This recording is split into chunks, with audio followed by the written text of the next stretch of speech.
Hello বন্ধুরা, বৃষ্টির দিনে খিচুড়ি কার না ভালো লাগে বলো তো? আমার তো খুবই ভালো লাগে। তোমাদেরকেও ভালো লাগে? আর যদি হয় সেটা চিকেন কিমা দিয়ে খিচুড়ি, তো সেটা তো আর কোনো কথা বলাই নেই।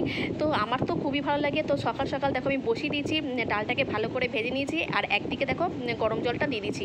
তারপর দেখো ডালটা যখন খুব ভাজা হয়ে গেছে, তারপর আমি ডালটা হচ্ছে জলের মধ্যে দিয়ে দিয়েছি।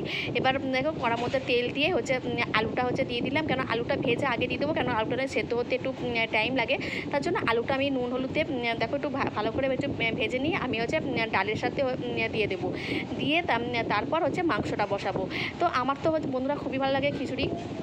তোমাদেরও কি ভালো লাগে কমেন্ট করে কিন্তু বলো। তারপরে দেখো আলুটা আমি নুন হলুদে ভালো করে ভেজে নিয়েছি, ডালটাও ফুটতে শুরু করে দিয়েছে। এরপর আমি যখন ভাজা হয়ে যাবে তখন আলুটা দিয়ে দিয়েছি। আর তারপর ডালটা যখন একটু হয়ে গেছে তখন হচ্ছে গোবিন্দভোগ চালটা একবার ধুয়ে তারপর দেখো এর মধ্যে দিয়ে দিয়েছি, কারণ ডালটা বেশি হচ্ছে ধুতে নেই।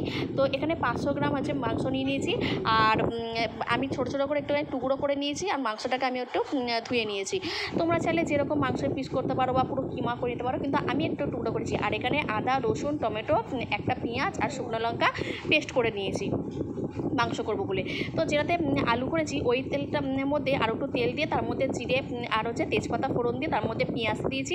পেঁয়াজটা এখানে একটা ব্যবহার করেছি, যেহেতু ওখানে বাটাতে আমি একটা ব্যবহার করেছি, তাই আর 500 গ্রাম চিকেনের মধ্যে দুটো বড় বড় পেঁয়াজ আমার মোটামুটি লেগেছে। তারপর দেখো আমি এর মধ্যে পেঁয়াজটা যখন ভালো করে একটু ভাজা করে নেব, মানে খুব বেশি ব্রাউন করবো না, একটু যখন ভাজা ভাজা হয়ে যাবে তারপর আমি এর মধ্যে দিয়ে দেবো চিকেন। তো দেখো আমার যখন একটু ভাজা ভাজা হয়ে গেছে আমি এর মধ্যে হচ্ছে চিকেনটা দিয়ে দিয়েছি। চিকেনটা মটন কিমাতেও খুব সুন্দর হয়, আমি আজকে চিকেন কিমাতেই তোমাদের কাছে দেখাচ্ছি।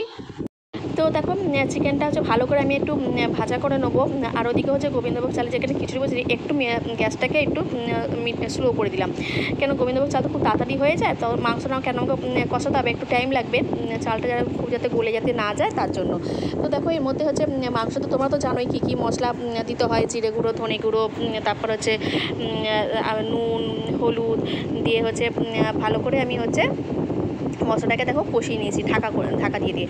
দেখো ফাইনালি হচ্ছে, আর বন্ধুরা এরকম কষা মাংস খেতে আমার কিন্তু খুবই ভালো লাগে। আর দেখো এটা আস্তে আস্তে হচ্ছে, ততক্ষণ আমার মাংস ঢাকা দিয়ে করেছি, মোটামুটি চিকেনটা ওখানেই সেদ্ধ হয়ে গেছে। কেন চিকেন বেশিক্ষণ সেদ্ধ হতে সময় লাগে না, তার মধ্যে যদি ঢাকা দিয়ে করা হয় আরও তাড়াতাড়ি হয়ে যায়। আর মাংস কষানোতে আমি কোনোভাবে এখানে জল ব্যবহার করিনি, একদম ঢাকা দিয়ে মাংসটাকে রান্না করেছি, ওখানে কোনো জল দিইনি। আর খিচুড়ি খাবো, একটু লম্বা লম্বা বেগুন ভাজা হবে না তো জাস্ট কেমন লাগে না, তাই না? তো খিচুড়ি আমার রেডি হয়ে গেছে, তার মধ্যে নামানোর সময় আমি এখানে ঘি দিয়ে আমি ঢাকা দিয়ে দেবো। দেখো আমার খিচুড়িটা হয়ে গেছে, আমি এর মধ্যে ঘি অ্যাড করে একটু হাতা দিয়ে ভালো করে নাড়িয়ে আমি ঢাকা দিয়ে দিয়েছি, কেন ঘিয়ের যাতে গন্ধটা যাতে বেরিয়ে যেতে না যায়। তো বন্ধুরা কেমন লাগলো রেসিপিটা কমেন্ট করে বলো। দারুণ হয়েছে, দারুণ।